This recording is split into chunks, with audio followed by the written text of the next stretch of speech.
বাস্তবে একটা কথা প্রচলিত আছে যে শাশুড়িরা কখনো মা হয় না আর বৌমারা কখনো মেয়ে হয় না। আচ্ছা, হবেই বা কী করে তোমরা বলো তো? যখন বিয়ের আগে মেয়েরা কোনো কারণবশত মার সঙ্গে রাগারাগি হয়ে না খেয়ে শুয়ে পড়ে, সেই মা কিন্তু কিছুক্ষণ পরে তাকে তুলে যেভাবেই হোক, মেরে ধরে বকে যেভাবেই হোক, তাকে কিন্তু খালি পেটে ঘুমোতে দেয় না, ঠিক তাকে তুলে খাইয়ে দেয়।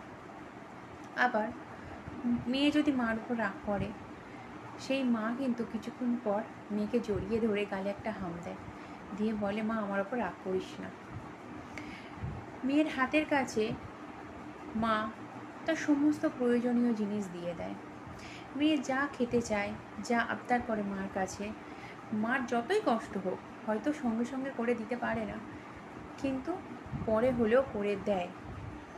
আর শাশুড়ি কোনোদিনও, কোনো শাশুড়ি তার বৌমাকে জড়িয়ে ধরে গালে হাম দিয়ে রাগ ভাঙায় না, তাকে বকে ধরে মেরে তাকে খাবারটা খাওয়ায় না।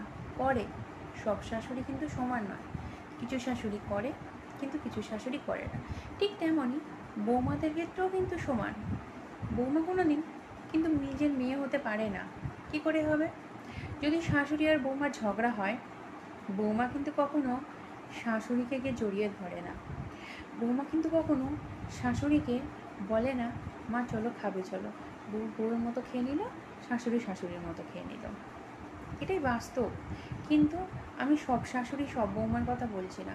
হয়তো 100%-এর মধ্যে 50% এরকম আছে, আর 50% হয়তো শাশুড়ি মা বৌমাকে মেয়ে, এবং মেয়ে তার শাশুড়িকে মা হিসাবেই শ্রদ্ধা করে।